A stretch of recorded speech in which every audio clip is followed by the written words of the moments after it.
여러분 안녕하십니까, 진성호입니다. 더불어민주당 이재명 전 대표가 10월이나 11월쯤 구속될 가능성도 조심스럽게 제기되고 있습니다. 자, 이재명 전 대표 지금 대장동, 백현동, 성남 FC 뇌물 의혹, 배임 의혹 재판은 지금 언제 끝날지 모릅니다. 그러나 위증교사 의혹 재판은 다릅니다. 굉장히 심플합니다. 자, 어제 이 서울중앙지법에서는 이재명 피고의 위증교사 의혹 재판 마지막 정인신문이 있었습니다. 그런데 어제 재판에서 이재명 피고 측이 이 자신에게 유리한 진술을 할 것이라고 믿고 채택했던 증인 한 명이 완전히 이재명 전 대표의 뒤통수를 쳤다는 생각이 듭니다. 자, KBS 이모 기자가 증인으로 채택됐습니다. 이재명 전 대표의 위증교사 재판의 마지막 증인신문에 나온 이 KBS 기자, 이재명 측은 우리 편이라고 생각한 것 같습니다. 그러나 KBS 기자의 진술은 달랐습니다. 이재명에게 결코 유리하지 않았습니다.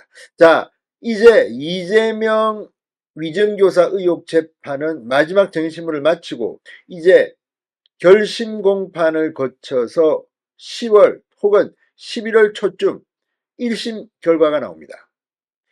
자, 위증교사 의혹 재판은 죄질이 유죄일 경우는 불려한 겁니다. 거짓말을 하게 한 겁니다. 그래서 증거인멸 이런 우려 때문에 구속 가능성도 있다는 그런 분석입니다. 자, 이재명 전 대표의 검사 사측 누명을 입증해 줄 핵심 증인으로 이재명 피고 측은 기대했던 이모 KBS 기자, 정원대에 서서 이재명은 내 편이라고 생각했는지 모르겠지만 예상 밖의 답변을 해놨습니다. 재판부, 검찰도 거듭된 질문을 했지만 KBS 기자는 변하지 않았습니다. 이재명 유죄가 확정될 가능성도 높아 보인다는 생각입니다. 아무튼 어제 이재명은 급당한 것 같습니다. 이재명 전 대표 직접 이 KBS 기자에게 질문을 하게 됐는데 이재명의 질문에도 예상 밖의 답변을 내놨습니다. 어떤 일이 어제 서울중앙지법에서 벌어졌을까요? 진성호의 융단 폭격 시작합니다. 이재명 전 더불어민주당 대표를 융단 폭격합니다.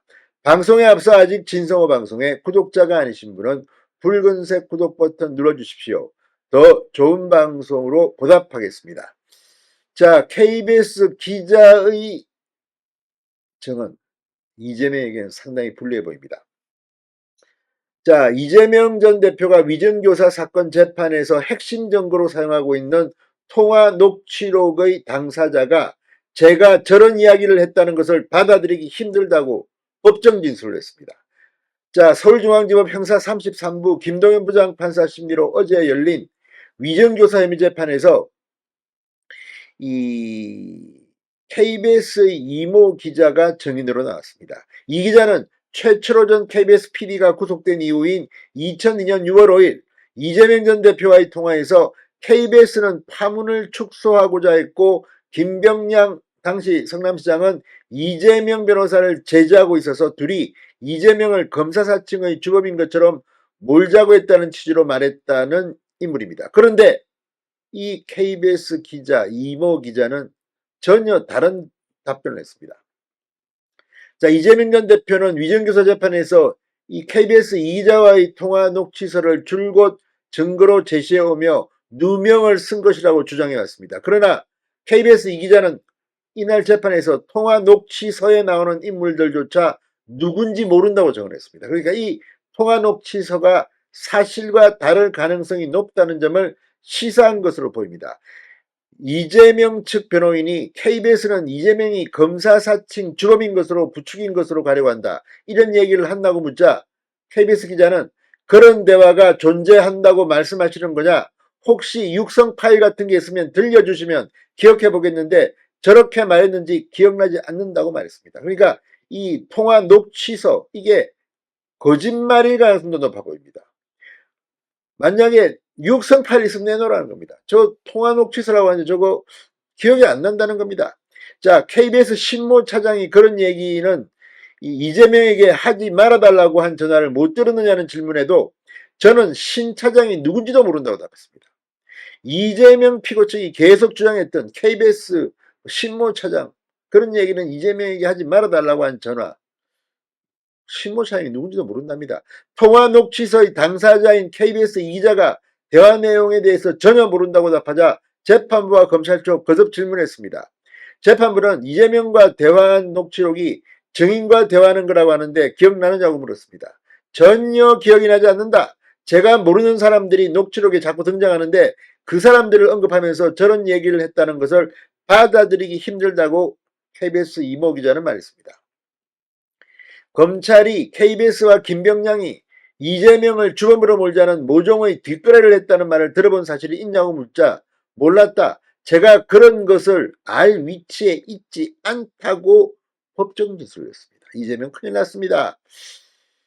자, 이재명 피고도 직접 이 KBS 기자에게 질문을 했습니다. 우리가 대화도 하고 2000년 사건 얘기도 했지 않냐?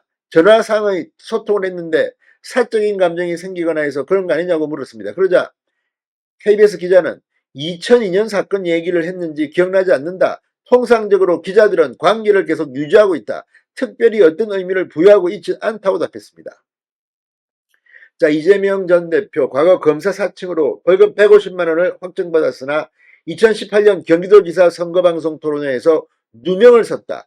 허위 사실을 공표한 혐의로 재판을 받는 과정에서 김 씨에게 거짓 증언을 요구했다는 혐의 위정교사 혐의로 지금 재판에 넘겨져 재판을 받고 있습니다.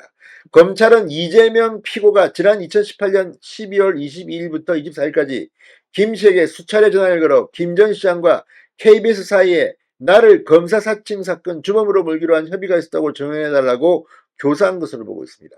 이 김 씨, 김진성 비서, 전 비서 역시 이재명의 유죄 취지로 진술하고 있습니다.